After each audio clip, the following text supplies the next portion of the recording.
राधे। आप सभी को मेरे चैनल हंस वाहिनी हिंदी साहित्य में स्वागत है। आज हम कुछ प्रश्नों को करने वाले हैं एवं परिभाषाएं जानेंगे। भक्ति काल। संत काव्य परिभाषा। संत काव्य हिंदी साहित्य के भक्ति काल की वह काव्य धारा है जिसमें संत कवियों के निर्गुण, निराकार, ईश्वर मानव, समानता, आडंबर, विरोध और आंतरिक भक्ति का संदेश दिया।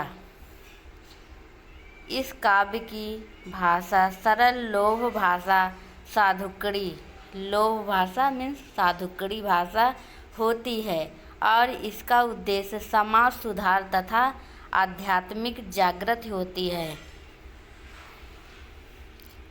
प्रमुख संत कवि। संत काव्य में जो संत कवि हुए उनके नाम कबीर, रैदास, दादू दयाल, गुरु नानक देव आदि। संत काव्य में हमारे प्रसिद्ध कवि हुए कबीर, रैदास, दादू दयाल, गुरु नानक देव आदि कवि हुए हैं।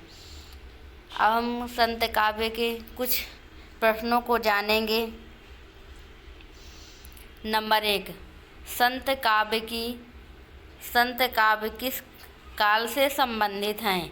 उत्तर आदिकाल, बी ए आदिकाल, बी भक्तिकाल, सी रीतिकाल, डी आधुनिक काल। इसका सही ऑप्शन है बी भक्तिकाल। संत काव्य भक्तिकाल से संबंधित हैं। अगला नंबर 2, संत काव्य की प्रमुख विशेषता क्या है?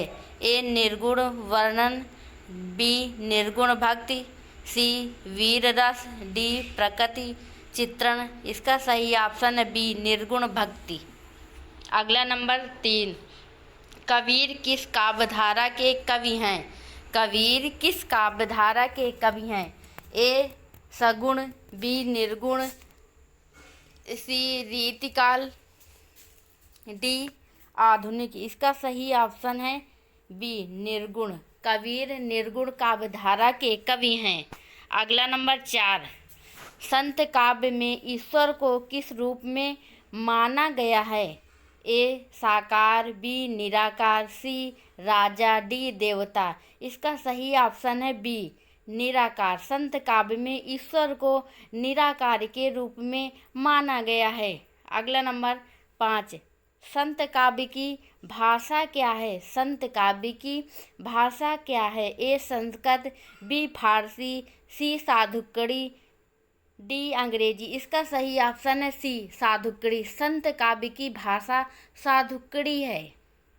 अगला नंबर 6, रैदास किस वर्ग से थे? रैदास किस वर्ग से थे? ए ब्राह्मण, बी क्षत्रिय, सी चर्मकार, डी वैश्य।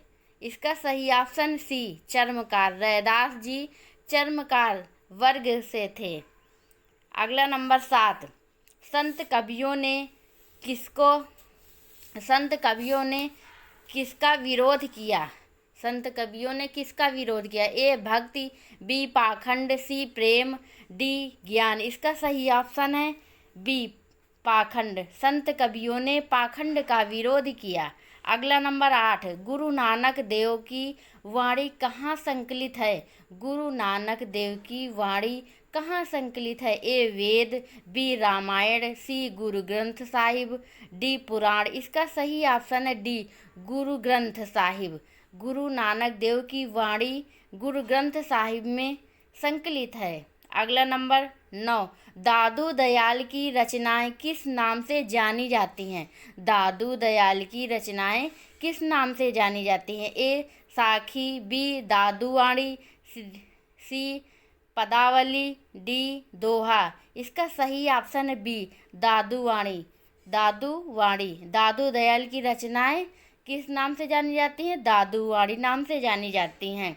अगला नंबर 10, संत काव्य का मुख्य उद्देश्य क्या है? संत काव्य का मुख्य उद्देश्य क्या है?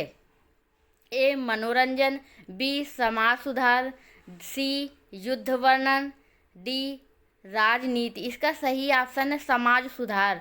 संत काव्य का मुख्य उद्देश्य था समाज सुधार। अगला नंबर 11, कबीर की रचनाएं किस रूप में प्रसिद्ध हैं? कबीर की रचनाएं किस रूप में प्रसिद्ध हैं? ए महाकाव्य, बी दोहे, सी नाटक, डी उपन्यास। इसका सही ऑप्शन है बी दोहे। कबीर की रचनाएं दोहे में प्रसिद्ध हैं। अगला नंबर 12, संत काव्य में किसका प्रचार किया गया? ए जातिवाद, बी समानता, सी भेदभाव, डी युद्ध। इसका सही ऑप्शन है बी समानता। संत काव्य में समानता का प्रचार किया गया। अगला नंबर 13, नामदेव किस क्षेत्र से थे? नामदेव किस क्षेत्र से थे? अगले ए उत्तर प्रदेश, बी महाराष्ट्र, सी बिहार, डी पंजाब। इसका सही ऑप्शन है बी महाराष्ट्र। नामदेव महाराष्ट्र से थे। अगला नंबर 14, संत काव्य में ईश्वर तक पहुँचने का मार्ग क्या है? संत काव्य में ईश्वर तक पहुँचने का मार्ग क्या है?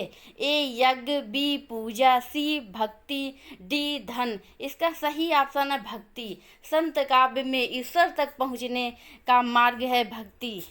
अगला नंबर 15, कबीर के गुरु कौन थे? ए रामानंद, बी वल्लभाचार्य, सी चैतन्य, डी तुलसीदास। इसका सही ऑप्शन है रामानंद। कबीर दास जी के गुरु थे रामानंद। अगला नंबर 16, संत काव्य की भाषा में लिखा गया है। संत काव्य किस भाषा में लिखा गया है? ए लोक भाषा, बी अंग्रेजी, सी संस्कृत, डी फारसी अरबी। इसका सही ऑप्शन ए लोक भाषा। संत काव्य लोक भाषा में लिखा गया है। अगला नंबर 17, संत कवियों का दृष्टिकोण कैसा था? संत कवियों का दृष्टिकोण कैसा था? ए रूढ़िवादी, बी सुधारवादी, सी राजसी, डी युद्धप्रिय। इसका सही ऑप्शन है बी सुधारवादी। अगला नंबर 18, संत काव्य में किसका महत्व है? संत काव्य में किसका महत्व है? ए बाहरी पूजा, बी आंतरिक भक्ति, सी धन, डी शक्ति। इसका सही ऑप्शन है बी आंतरिक भक्ति। संत काव्य में आंतरिक भक्ति का महत्व है। अगला नंबर 19, गुरु नानक देव का जन्म कहाँ हुआ था? गुरु नानक देव जी का जन्म कहाँ हुआ था? ए अमृतसर, बी तलवंडी, सी दिल्ली, डी काशी। इसका सही ऑप्शन है डी गुरु नानक जी का जन्म तलवंडी में हुआ था। अगला नंबर 20, संत काव्य का संदेश क्या है? ए भेदभाव, बी प्रेम और भाईचारा, सी युद्ध, डी सत्ता। इसका सही ऑप्शन है बी प्रेम और भाईचारा। संत काव्य का संदेश है प्रेम और भाईचारा।